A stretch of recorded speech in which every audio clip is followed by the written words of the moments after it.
A very good afternoon, ladies and gentlemen. A warm welcome to today's show. I am Aisha, joining all of you today from London and your host for today. Today is World Elder Abuse Awareness Day, 15th of June, and today's show is going to discuss and explore some of the dark realities of elder abuse and explore some of the possible remedies of elder abuse.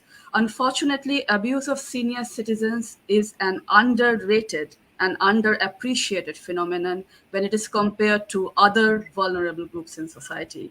So, during the talk show today, our aim is going to be to understand how we can identify elder abuse, what are some of the tools and techniques, and what are some of the possible remedies to tackle this burning problem of society. Without wasting further time, I would like to invite today's guest, and we have with us our expert today, Dr. Indrani Chakravarti, who's joining us from Kolkata. Dr. Indrani Chakravarti is an award-winning gerontologist and the chief functionary of Calcutta Metropolitan Institute of Gerontology Regional Resource and Training Center on Aging. Dr. Chakravarti, a very warm welcome to today's show. Namaskar. Namaskar. Thank you. Thank you so much for joining us today.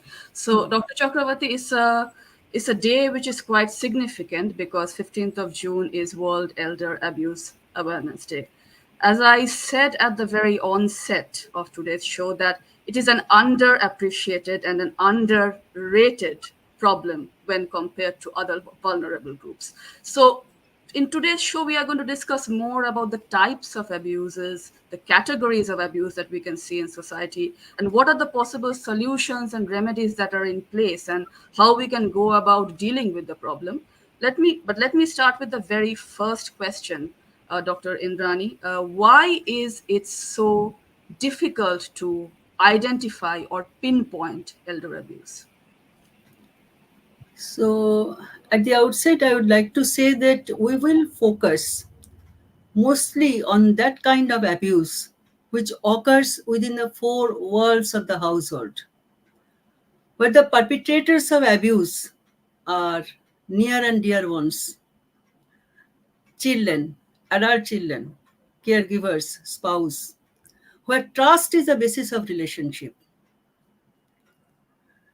So, this abuse as a social problem remains fully hidden within the domain of family privacy.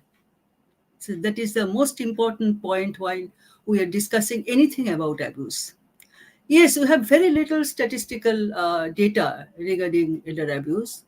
The reason is that the senior citizens who are the victims of abuse, they are dependent on the perpetrators for meeting their needs. So they're scared to disclose anything about the perpetrators themselves.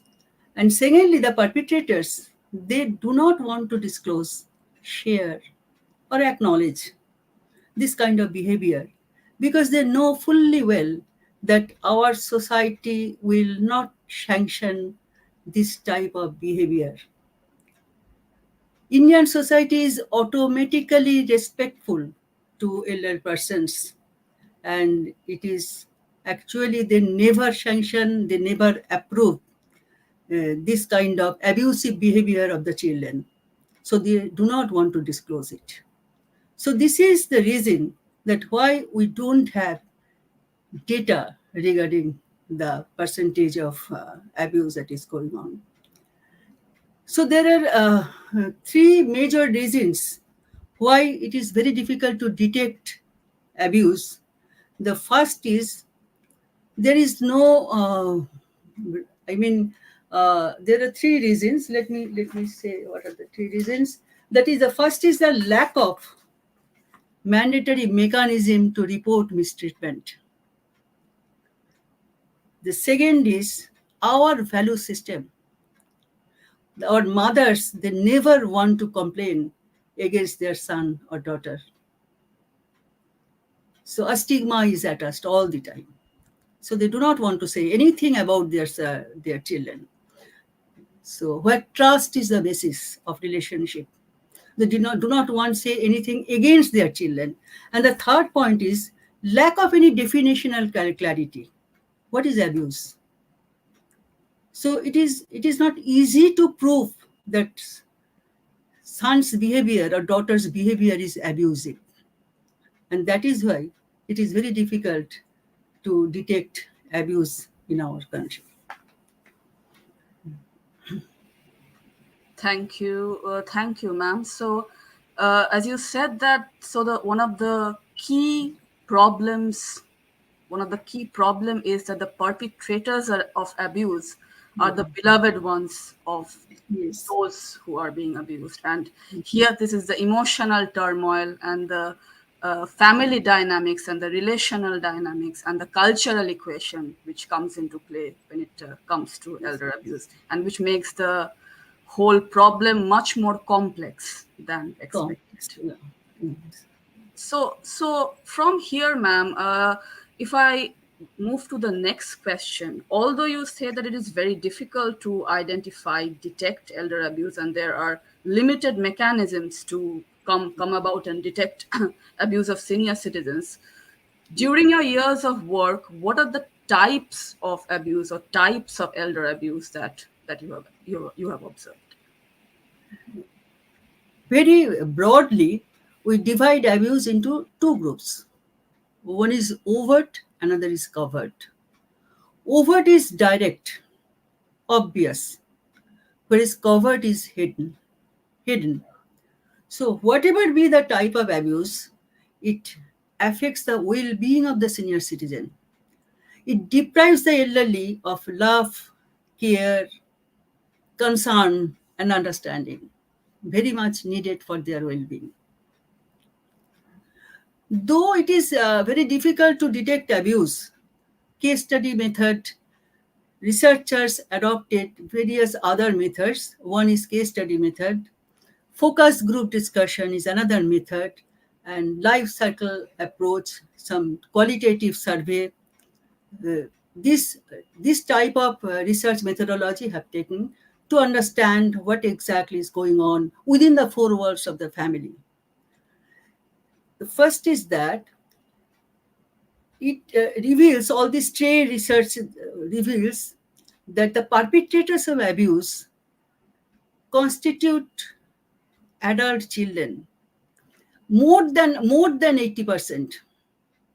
So adult children, mostly son or daughter, to some extent next comes the spouse and the daughter-in-law, son-in-law, but son constitutes nearly majority proportion of the perpetrators of abuse, following spouse. As a matter of fact, we can say anyone who is in the position of power, control, and authority within the family can become a perpetrator of abuse. Right, right. And thank you, Dr. Indrani. I have a question here from the audience, which I feel is quite relevant, and I might just bring it up right now. The question here is: majority of senior citizens have lack of financial independence and are heavily dependent for the day-to-day finances and economic stability uh, on their family. So, Hmm. is lack of financial independence a very important reason which can lead to Abuse. susceptibility of abuse? Yeah, Yes. yeah. Definitely, sir. Surely that. Because they are dependent for meeting their needs, basic needs, on the perpetrators. That's the problem. But it is not the sole reason. Financial reason is one. I am telling you that there are many categories of abuse. Right. Though basically we divide it into two broad groups, but according to the nature of abuse, we can classify it in more five groups. The first is that physical one, abandonment. Abandonment is an extreme form of abuse which is punishable under the law. But in addition to abandonment, physical torture, physical torture, beating, slapping, pushing. These are all physical abuse, as we said. And also to some extent sexual abuse, though sexual abuse is not very common in India. It is not very common kind of abuse. After physical abuse, we can mention psychological abuse, verbal abuse, very important kind of abuse. Verbal abuse, insultation, ignoring, neglect, blackmailing, moral blackmailing, threatening them to admit to old age homes. These are the examples of psychological abuse. The third important is financial, grabbing money, snatching material, and force the mother or father to sign the check for withdrawing money, and also force the parents to sign any property deeds. These are all financial abuse. These are going on. May not be isolately, but at a time. Okay. And then comes the denial of rights. So depriving them from practicing their religion practices, the rituals, etc., or denying them to cast vote. These are the denial of rights. And finally, the fifth group is neglect. Neglect is the most common type of abuse, which cannot be, it is notoriously difficult to detect neglect. So no steps can be taken against that. So the thing is that as I run daycare centers, CMIG runs two daycare centers in two different geographical areas of the city. So we observe almost regularly how this marginalized elderly, they face overt abuse almost every day, abandonment, physical abuse, depriving them from food, depriving them from shelter. So all these are very common phenomena. So we observe this, and we are taking some steps to how to overcome all these problems, because as this research, the the methods that adopted by the scholars also shows that every third senior citizen is a victim of abuse. That means 30%. But the nature of abuse is different for different socioeconomic class. You know that in our daycare center, the beneficiaries, they belong to marginalized class. So most of the abuse, the nature is overt. As I said, that is the overt abuse. You can see that the person is hurt by her son or daughter-in-law or anybody in the family, even the grandsons, granddaughters. But as you go up to the ladder, socioeconomic status, the nature becomes covered. It is so difficult. The mostly psychological, verbal, verbal abuse, psychological abuse, and financial abuse, and also pressing them to write the property to in their names, the all sign in the deeds. So everything is going on, but these are all covered within the four walls of the household. No one, no one actually they explain what exactly is going on. We understand something is going on, but it is difficult to find out. So research fails here. Thank you, ma'am. And I would be going more as you talked about the covert and overt forms of abuse. And of course, this is one thing that sometimes, in most cases, is easier to identify and evaluate the nature of abuse as we go lower down the economic Yes, strata. yes, yes. In the well-off class of society, it's more of Never, never, never. Yes. it's a hush hush thing that Yes. yeah, that victims will But, never but be it willing to discuss. yes, but it affects the well-being of the senior citizens. It deprives them of all kind of concern, all kind of love, care that is very much needed in this age. Right. And finance is not the only reason, maybe one of the reasons. But there are many, many older persons, older women, older mother who possess property. Still they are victim of abuse. These are psychological abuse. Right, right. And before we go ahead and discuss some of the remedies of these abuse, these forms of abuse, ma'am, I would like to ask one question. You briefly mentioned when you were highlighting the categories and the different types of abuse. I recall you mentioning that abandonment is punishable by law. So a Yes, question which the masses would want to know, what is the role of law over here? Is there any unifying legal framework that can help the victims of abuse, or are the lines on boundaries of law still not very clearly defined when it comes to elder yes. abuse? Your second answer is true because you know that, as I said, that it is very difficult to prove abuse. So law means that you have to prove something. So how to do that? Neglect you cannot prove. So denial of rights you cannot prove. And the most important thing, that the victims of abuse never come forward. They never come forward. So when one of our beneficiaries, they are very much badly tortured by their son or daughter, the first our task is to, our social workers take them to nearby police station. But most of them deny. Why? Because they say that they feel it is their, uh, they are not, they do not want their son or daughter to be harassed by the police. So they deny to go to the police station. So what is the remedy then? We have no other alternative but to send them to old age homes. Herein comes the role of law.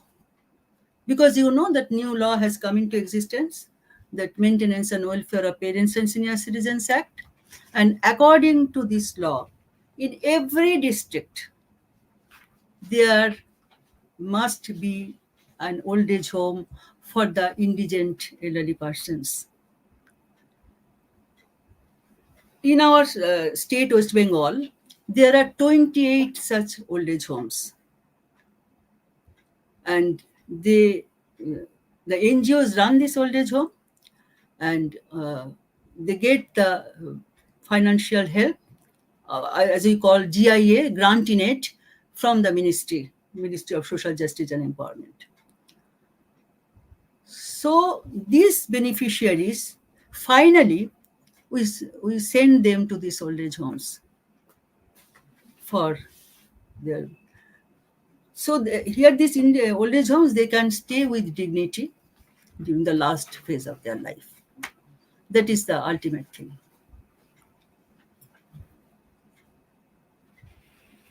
Thank you, ma'am. And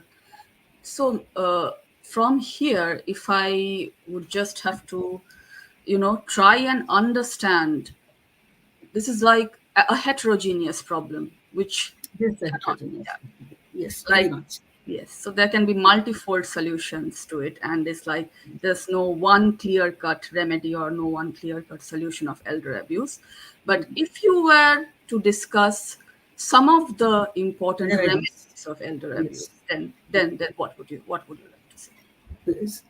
Actually, scholars, those who are working by adopting various methodology, including the qualitative one, they suggest some remedies that can be applied at three levels of any nation. That is macro level, meso level, and micro level. Let me explain what is macro level. In the curriculum, you know, they sincerely believe, all the scholars unanimously said, that education is the most effective and the most hopeful way to eradicate abuse. And that should be started from the very beginning. So actually, what abuse is, if I ask you that what is abuse, abuse is nothing but the negative attitude of the society towards elderly person. You know, just like racism, just like sexism, ageism.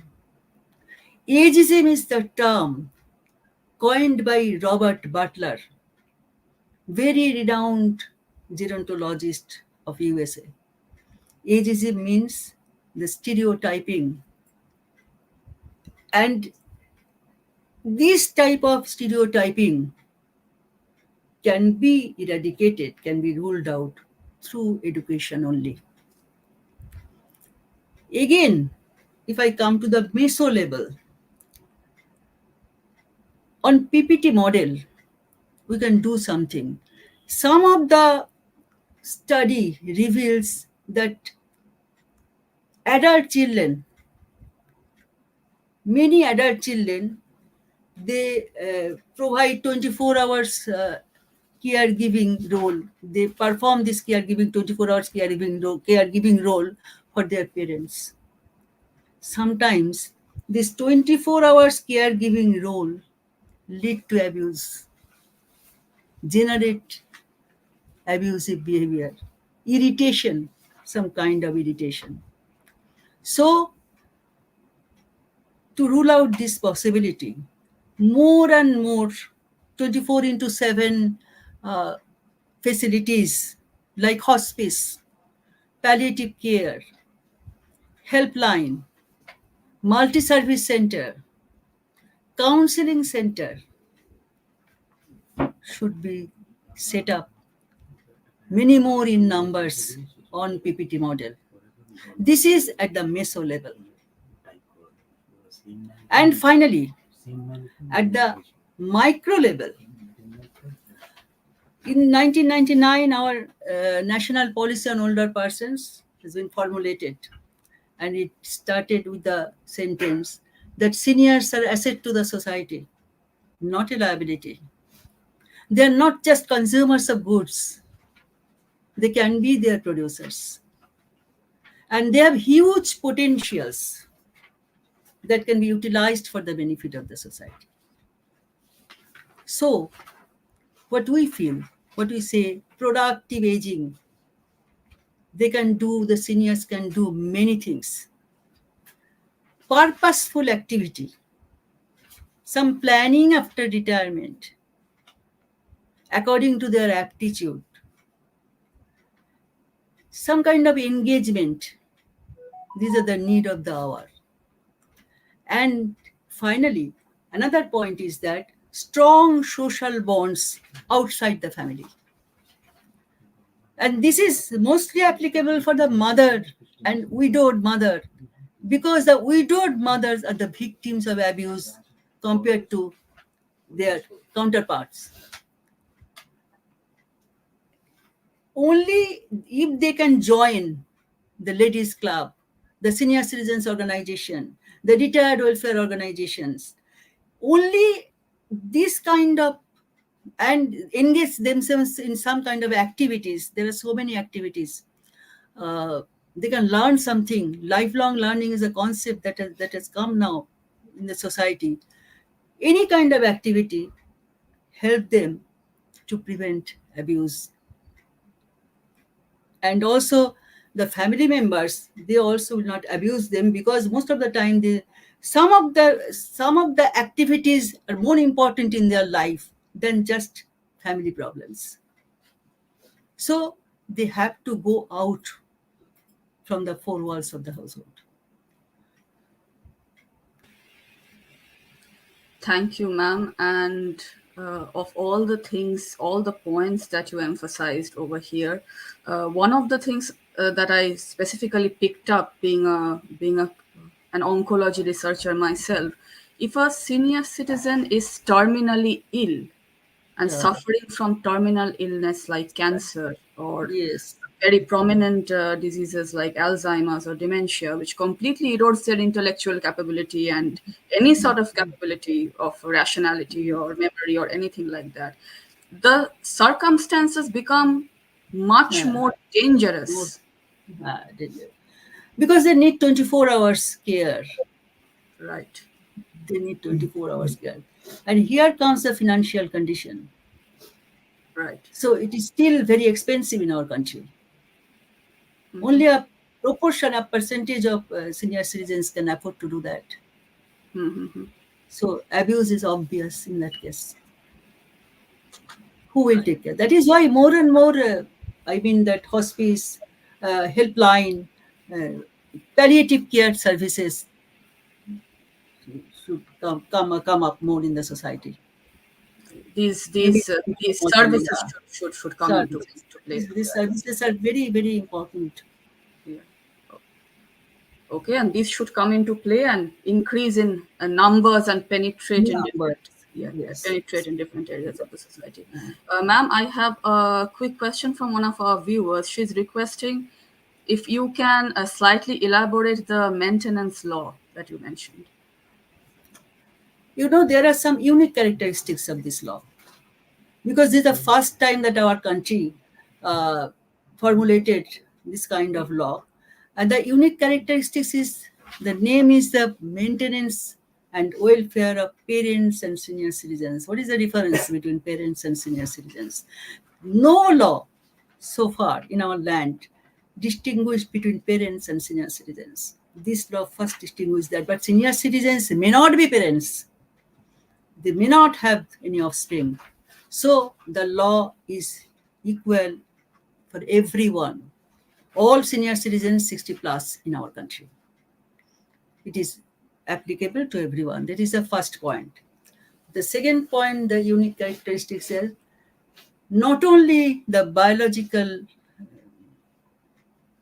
children, the adoptive one, the stepfather, stepmother, all fall within this Maintenance Act, not just the biological children.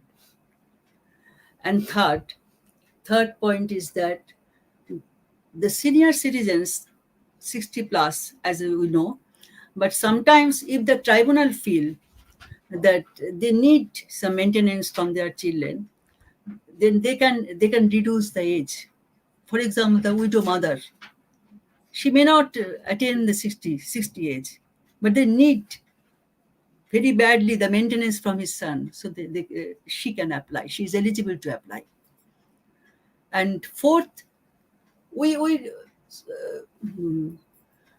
know that, uh, as you know, khadya vastro vasasthan, these are the major three needs of the human being. Okay, clothes, shelter, and food. But this law include care and medical facilities within these basic needs of senior citizens. Because senior citizens need medicine, they may have money to take food, but they may not have the money to take medicine. So it is the responsibility of the offspring to provide this, uh,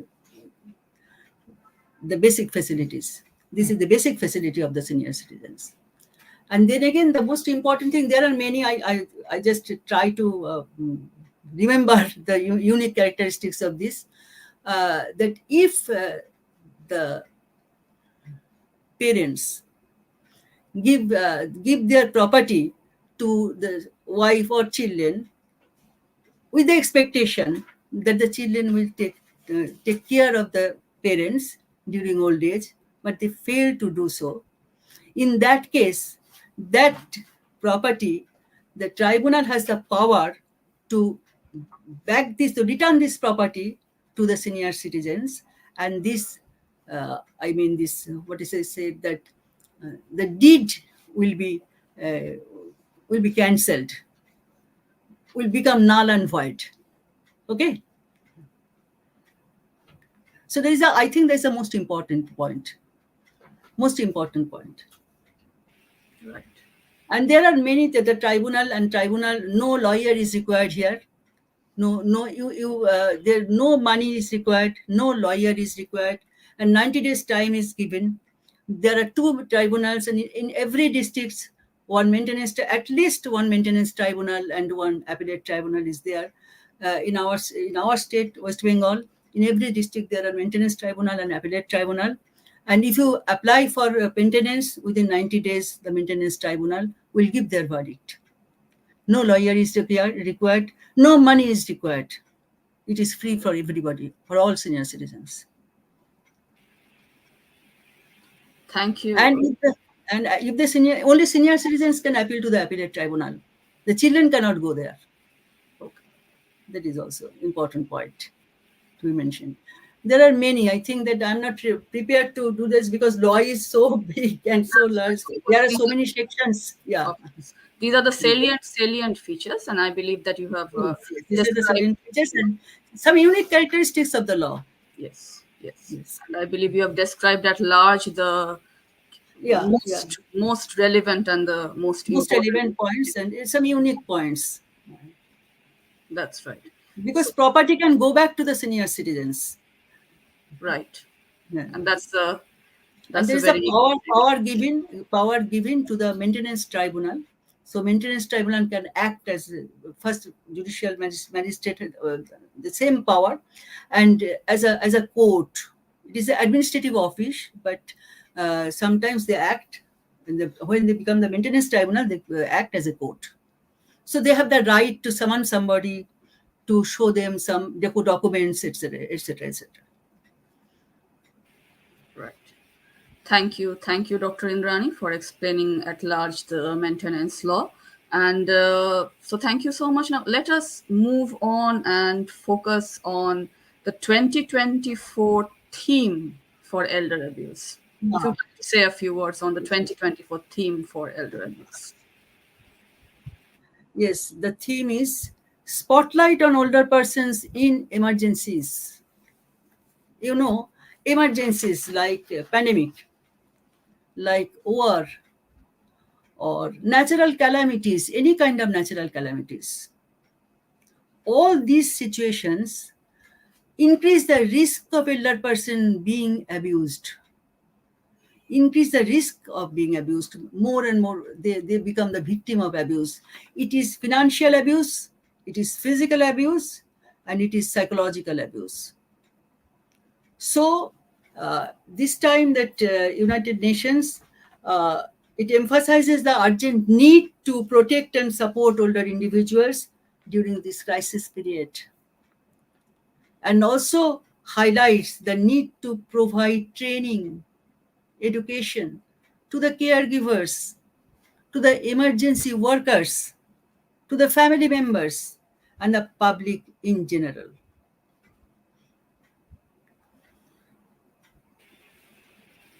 Okay. Okay. Thank you. And so, Dr. Indrani, so does a new theme get introduced every year, or is this like a speciality of the year 2024, like having a specific theme for elder abuse? No, the new thinking every year. New thinking, almost Every year. new thinking Yes. every year. Okay. Okay. Thank you, ma'am. I will now be, because we are almost nearing the conclusion of the program, I'll gradually proceed to the case study and CMIG's role in elder abuse awareness. Before doing so, I would just like to take up another interesting question from one of our viewers.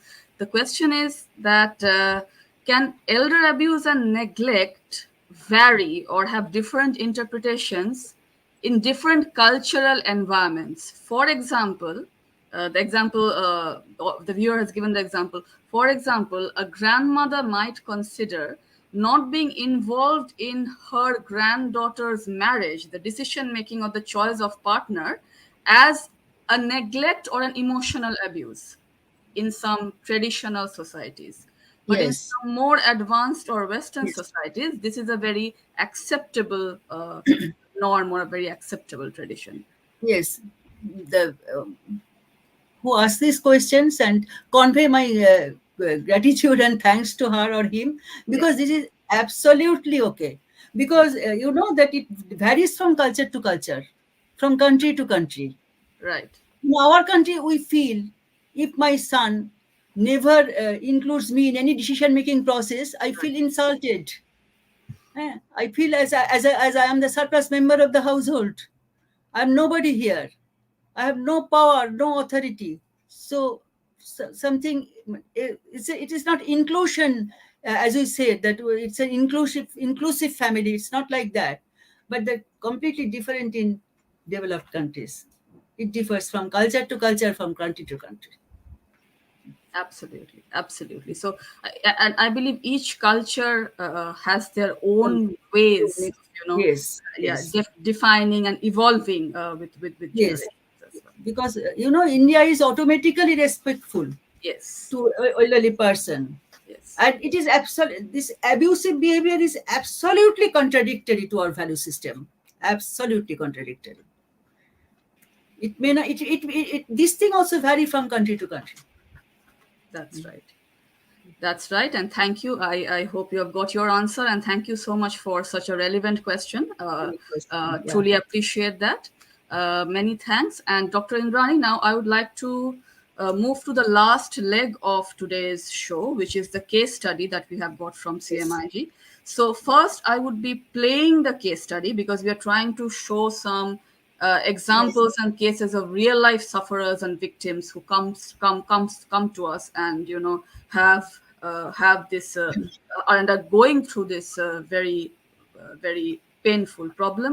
So I'll be first playing the video of one of our beneficiaries, CMIG's beneficiaries, Jayanti Dash. And once I have played the video and she has spoken and described her case, I'll come back to you regarding a brief interpretation of the case. And if you would also like to add some points as to what's you have already touched based upon them in earlier in the show, but if you'd like to highlight some points on what CMIG's role is in generation of elder abuse awareness.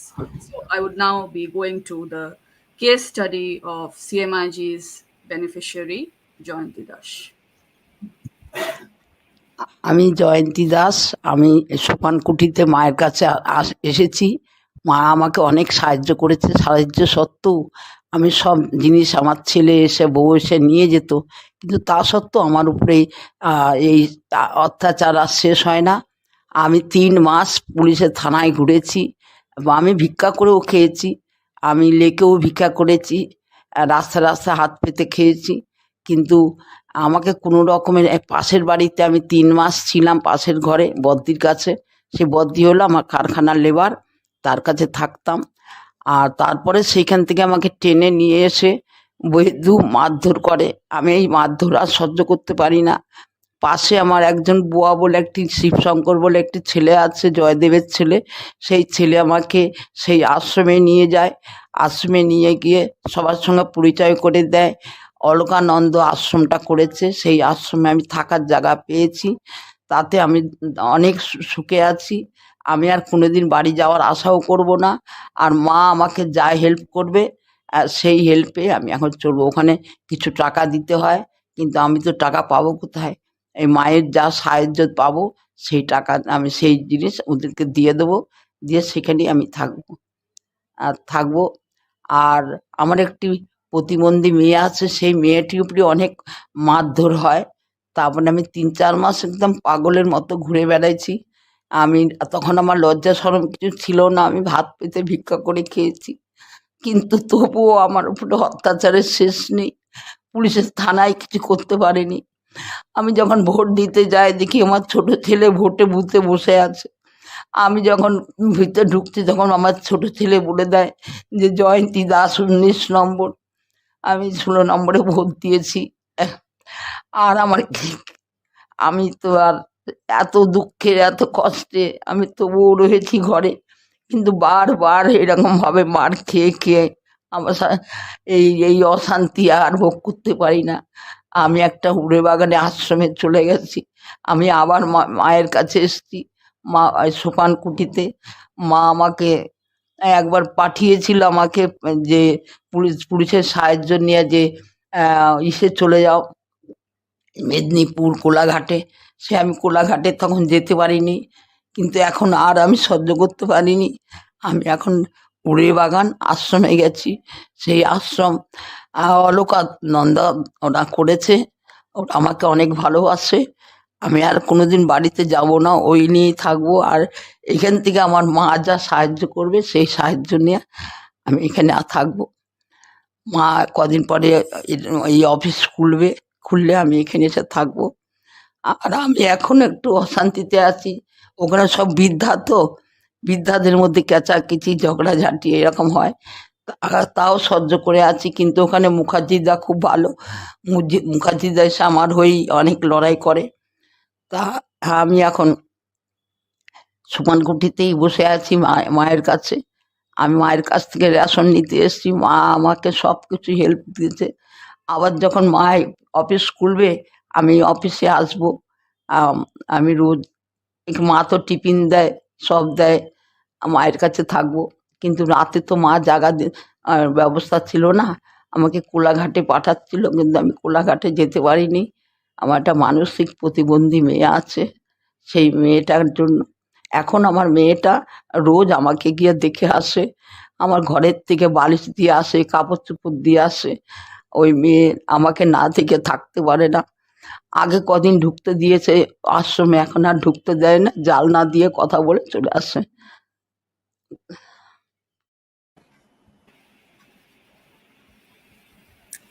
The pain and agony a person is suffering from. And as I said, Dr. Indrani, because I was a little bit overwhelmed to hear the case study and Yes. her story. So the facts of the case are painful and disturbing. Seeing the types of abuse Abuse.